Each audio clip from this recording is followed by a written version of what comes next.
So, updates for Adult Writers Club. We are having an all-day writers conference on July 29th. Please come. I would love to see you all there. We have Ali Cross, who is a USA Times bestselling author. We also have Kayla Riviera, who is a junior fiction novelist who's up and coming and fantastic. We also have Anne Sutton and Arlem Hawks, and I believe there's one more. Let me look that up. But anyway, point being that it will be absolutely fantastic and it's going to be so exciting. I am very much looking forward to it. Natalie Brienne. There we go. Natalie Brienne. They're all fantastic authors and have wonderful novels, and I am so looking forward to having you guys meet them and having you guys get to listen to their lessons and learn from them. Alright, that being said, we also have a competition that is due on July 20th. It is for teens and adults. I know that we have a lot of people who have been thinking that it's just for teens, but it's for adults too. Please enter before July 20th at 8:45 p.m. That is my request.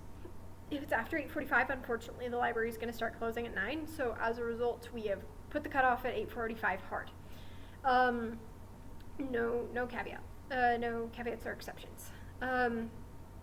With that being said, I would also be happy to edit any of your stories if you want to send them to me at cingalls@americanfork.gov. I would be more than happy to help you edit it and help you go over it, because I will not be judging the competition. I will be having other people judge the competition, not me. As a result of that, I'm more than happy to edit it in order to help you improve your craft if you get finished before the 20th. If you don't finish by, I'm going to say 18th, then I'm not willing to edit it just because that's going to be cutting it too close. But if you finish before the 18th, please let me know. I would absolutely love to help you edit your work. That being said, let's move right into self-publishing versus traditional publishing, pros and cons. So in today's day and age, self-publishing is actually just as common as traditional publishing and can be just as lucrative. The only problem is that there are obviously a lot of pros and cons to both traditional and self-publishing. So how do you know what's right for you? Well, we're going to talk about that today. I'm going to talk about self-publishing first, purely because of the fact that self-publishing has become an up-and-coming way to publish. I was going to say fad, but it's not a fad, because lots of people have actually made tons of money with it, and I would actually 100% support it, and lots of my clients as a professional editor are self-published, and I think that they're just as successful and wonderful. So I would definitely say it's not a fad. If you're worried about that and you're like, oh, self-publishing is just going to go out of vogue and then everyone will traditional again. Not necessarily true. It's just the fact that self-publishing and traditional publishing have different methods of going about things. That being said, some pros of self-publishing. You don't have to split the profits with your publishers. So the publishers actually do get a percent of your profits.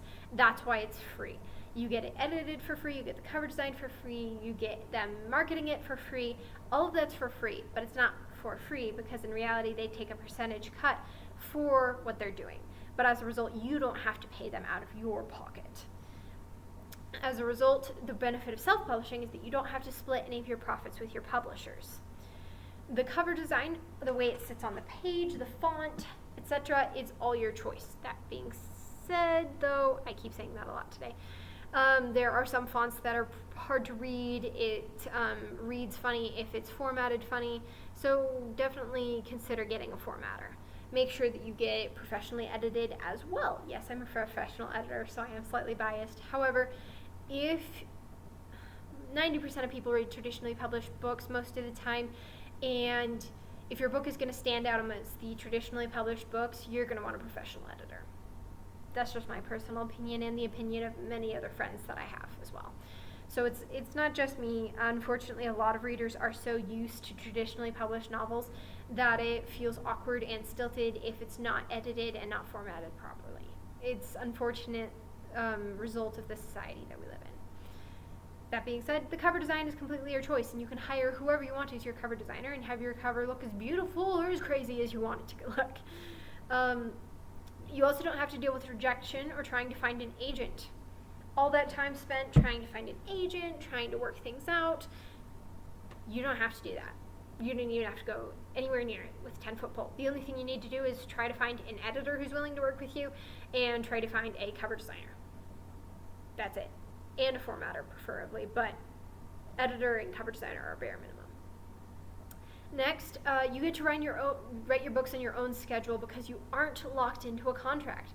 Most authors are locked into a contract. I will say this is actually quite detrimental to most authors. For example, Michael Vey, read by Richard Paul Evans, he admitted the fact that he was very burnt out when he wrote book 7, and that's why I think a lot of people didn't like it, and it was so controversial in whether it was a good ending or a bad ending, because they kept telling him, you have to write a book a year, and by the time he got there, he was so burnt out, he wasn't writing at his usual level. It wasn't his usual high grade of writing. That being said, as a self-published author, you can write the way that you want to write. You're not locked into a schedule, which means if family stuff comes up or anything like that, you don't have to feel obligated to finish by X date.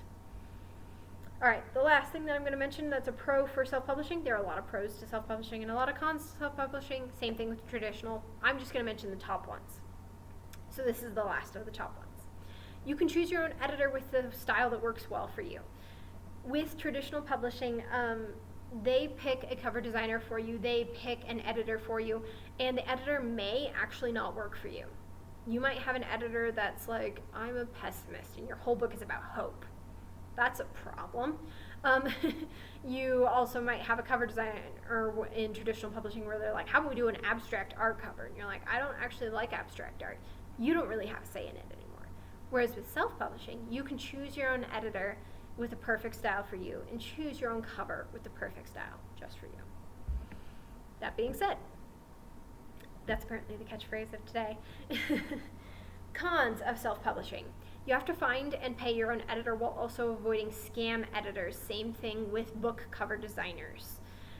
You have to make sure that you are locked in a contract with them. You have to make sure that they give a free sample edit, or I actually learned this at a writing conference recently. Some editors will have you pay for a sample edit. However, they will only have you pay like $10 generally. So if you're paying more than $10 for a sample edit, bad sign. Very bad sign. It's a sample. It should be cheap or free. Do not pay for a sample edit more than $10. I mean, as an American citizen, I will say that. I don't know what the ratios are in other countries, but that's the case. I generally recommend people who do it for free, but that's purely because of the fact that people who tend to pay for their sample edit tend to cost more, and then just have the cost of the sample edit go towards them editing it for you if you choose it, which means that they're probably going to be more expensive. So if you're looking for a cheaper editor, generally go with someone who's willing to give a free sample edit rather than a charged sample edit. Next, you can opt not to have an editor. This is actually a con. This does not go in your favor. This will be an uphill battle against more polished professional books out there, because ultimately self-editing, I am an advocate for self-editing all the way. Absolutely. If you want to self-edit and opt to not have an editor, go for it. I will not judge you. I think that's amazing. I think it is super hard to do. I admire the heck out of you for being willing to try. However, just keep in mind that you may miss a few things that a professional might catch, and you may miss a few things even just with the way that scenes are done, or you might have a favorite character that just has to go, or you might kill off a character that you're there like, doesn't really need to be there, or you might not even see a plot hole that an editor might see. That being said, doesn't mean you can't self-edit. By all means, I'm an advocate for self-editing. I personally think that you should get an editor because it will help make the process easier, and you're guaranteeing that they probably will catch everything. However, it's still a risk getting an editor. They're not going to always catch everything perfectly. As a result, if you want to do self-editing, that's very much a thing. Just keep in mind that if you do not have a professional English degree or some sort of concrete grounding in editing, or have a good friend who has a concrete grounding in English, you might miss a couple of plot holes and things that could be problematic potentially later. I've seen some people who have self-edited novels that are absolutely gorgeous. I've had a few clients where they self-edited their novel before I got to it, and it's borderline flawless. Then I've had others that have self-edited their novel and there's huge gaping plot holes. So it really depends on the person. I would absolutely advocate for you trying it though. I would never tell someone not to try it. Alright, next you have to find and pay someone to design your cover, and like I said before, you have to avoid cover scammers. They might say, hey, pay me and then I'll give you your cover. And then they also might say, hey, you have to pay me in a gift card. Also, bad idea. Generally, there's so many scammers out there. Just make sure you're in a contract first and make sure that you read the contract thoroughly. It feels better. It just does. The next thing that you have to do, with that being said, is yes, people do judge a book by its cover. I know you don't want to believe that. I know you're like, oh, hey, if I design my own cover and I know nothing about cover design, it'll be just fine. No. Sad to say it, but no. Part of the benefit of traditional publishing is they know what people look for in covers and what lures people into a certain audience for certain things, whereas you probably don't. And if you do, that's great, but who says that your art is going to catch their eye if you're not a professional artist? If you are, by all means, go for it. But if you're not a professional artist, may or may not work. The next thing that I'm going to mention with that kind of idea is that you have to do all the marketing yourself. Book covers are a huge part of marketing. However, with marketing, you either have to spend the money necessary to hire a marketer or spend the money necessary to do all that marketing. And when I say spend the money necessary, I do mean of your time, because your time is ultimately money. Ultimately, even though it's free for you, it's still like you're spending less time at work, you're spending less time with your family. It's still a cost, even if it's not a physical cost. And there are some things too that you can do to pay for ads on Amazon, pay for ads on billboards, pay for ads on all sorts of things depending on what your budget is. And even if you just do Instagram, you still have to Instagram a certain amount, you still have to flesh things out a certain amount. It's really difficult to market as a person who's tried to even market my own business and is doing okay at it and has taken a couple marketing classes. It's a lot harder than you think. So just be aware, if you're not ready to market your book and you just want to basically publish it and just leave it there and let it do its thing, it's either not going to sell at all or you have to traditionally publish. Because if you want to be a successful self-published author, you have to market. Last thing, for cons, you have to watch out for scam self-publishing companies.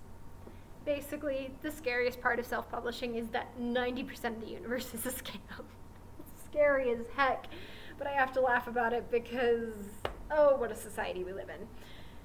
With scam self-publishing companies, you do not pay them before you see the book. You do not pay them if you're not satisfied with the book.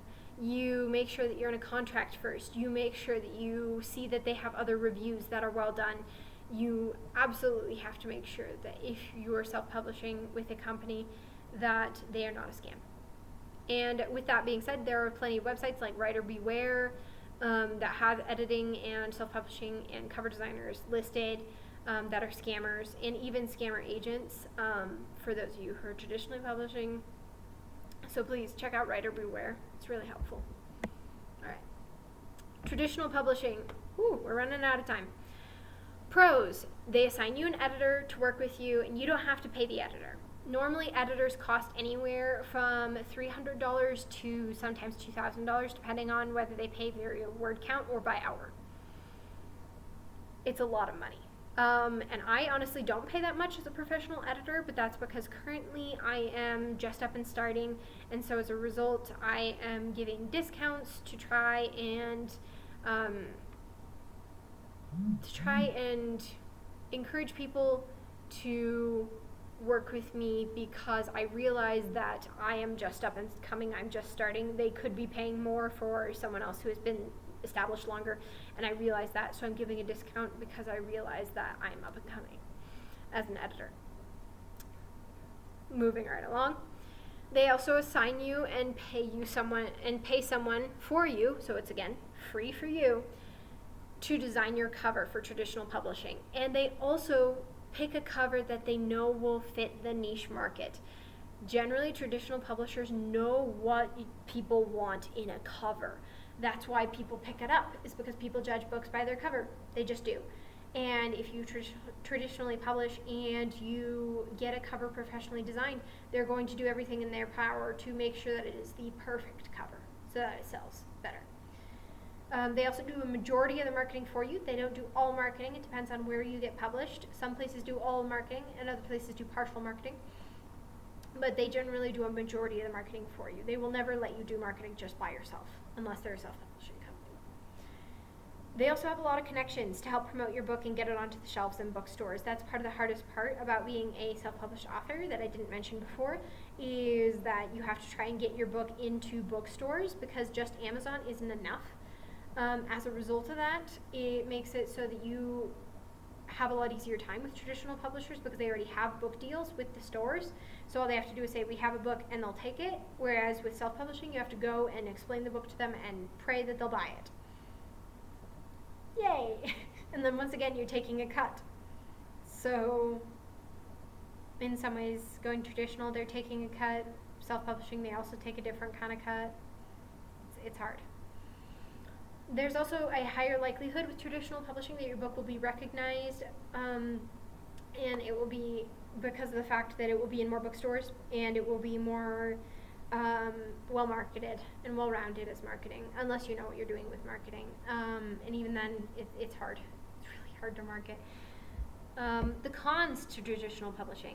The editor they assign you may not work well with your writing style. Like I said before, with self-publishing, that's part of the benefit, is you get to pick an editor that works well with you. You only get a medium to small royalty fee. That's also a con, so you don't get the full fee. If your book sells for $20, you might get, if you're lucky, $10 out of that 20. More like 5 generally. It's very small. You often have to deal with rejection numerous times before you find the right publisher. I'll be honest, I very rarely met people who get a publisher right out of the gate. Generally, it takes lots and lots of work, and lots of rejection. You may need to hire an editor anyway in order to improve the chances of getting accepted. Now, this is a tragic reality of the publishing world, but there is such a thing as something being too hard to publish. Believe it or not, that's actually a thing. When I was working for a publishing company a couple of years ago, there was actually several times where the books got rejected, and I didn't want to reject them because I felt they had plenty of potential and would be perfect for the publishing company's ideal market.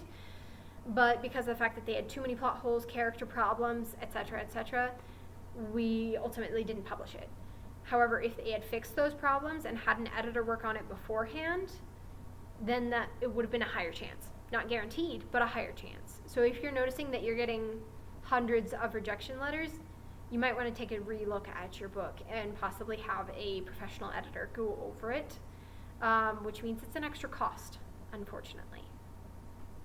The last thing that I'm going to mention is you may be locked into a contract and forced publication for future books. This is something that happened to the Wizard of Oz series, actually. It's not just one book. A lot of people think that because it's just one movie, but it's not just one book. He got locked into a series, and he had to put Dorothy in every single series, and he hated the character Dorothy by the end of the series. He admits it. And being locked into a publishing contract like that can be really hard, and you can also get burnt out really quick. So it's a lot nicer to be able to work on your own schedule with self-publishing. Alright, if you guys have any questions about self-publishing or traditional publishing, or would like to know my opinion on either thing, please let me know. Thank you so much for coming. Bye.